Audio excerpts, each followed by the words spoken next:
Enhance vision. Empower life. Vision Care. Tourism industry is equipped. We are coordinated. We are ready to welcome you and to give the world the warmth of the Sri Lankan hospitality while ensuring safety and health. We are on it to ensure our travelers have the best possible experience in Sri Lanka. On the topic of tourists violating health and safety guidelines, Chairperson of the Sri Lanka Tourism Development Authority, Kimali Fernando, had this to say. This is the responsibility from the airline's perspective. We are informing them to let the passengers know in advance. Before even the passenger comes to Sri Lanka and during the visa application process, we are informing the guests in the immigration. When they arrive, they are informed, and then we need to guide them. That is the tour guide, the driver. So they will be there assisting and not violating the rules, and the hotelier will be assisting. So yes, there are laws relevant to this. Of course, if there are violations, even you could lose your license. The Director General of Health Services has already issued and gazetted certain guidelines in relation to the practices and behavior that need to be adhered by the public. And if any of these things are violated, it will be an offence under the quarantine law. And it is the responsibility of all stakeholders, because I don't think that the health ministry or the health workers in the field will be able to do the policeman's job at that sites and making sure that everything is happening fine. Can you give us an update on the airlines that have confirmed? And also, Mr. Patirage, if you are getting any bookings, what's the situation there? And even though there's no target, how many can you expect this year, tourists?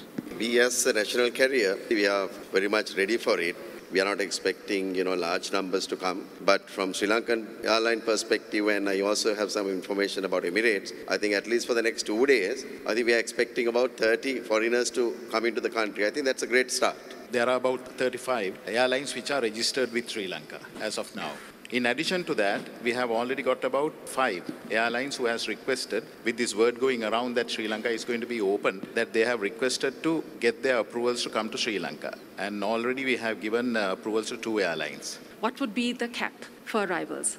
Actually, the cap for the arrivals is based on the PCR testing capacity. Tourism is not going to encroach or take the capacity for PCR testing from the citizens who are returning, because that is the first priority for us. First priority given to Sri Lankans who want to return. So therefore, the PCR testing capacity, what we are going to be using, is used only from the private sector hospitals. So at the moment, actually, the PCR testing capacity was increased and given to the repatriation flights also from the private sector. And they have allocated 2,500 a day for tourists. That will be monitored by civil aviation with the flights, and they will handle that part. And you asked with regards to the capacity and the pricing, we have actually negotiated with all the private sector hospitals who are authorized by the Ministry of Health. There are 5. Those 5 private sector hospitals we have spoken to with the Honourable Minister many times, and we have now negotiated downwards for the benefit of the industry of the price. So several hospitals have bid 7,500 rupees for the PCR test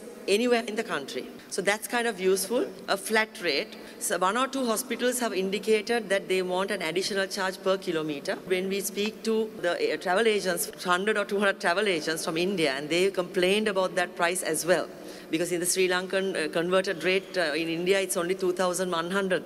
So they were asking why it is too high. Because at the moment, the protocol that has been put, there are quite a lot of PCR tests to be done. So I'm afraid it's expensive for a tourist to come, because that 7,500 roughly about $40, right? So if he has to do 3 PCRs as it is today roughly, so it's $120. Then he has to pay for the $12 insurance, which is $132. Then he has to pay, if he's non-SARC, it's $35. So it's a lot per person if a group of family comes. So this is something that will be a challenge to get guests in this way. But we don't want to ask for any changes at the moment. We'll start it like this, and then when health also is more comfortable, we would have to look at whether we want to follow the same onerous protocol. The insurance, when you apply for a visa, you will indicate a safe and secure hotel that you have a booking with. So you can choose your hotel. You have to pay for the $12 insurance and pay for the COVID test before you come to Sri Lanka. So when applying for the visa, you just need to tell your guests 3 things. Have a hotel booking in a safe and secure hotel. Have you paid for the insurance, which is $12? And number 3 is you paid for the PCR test.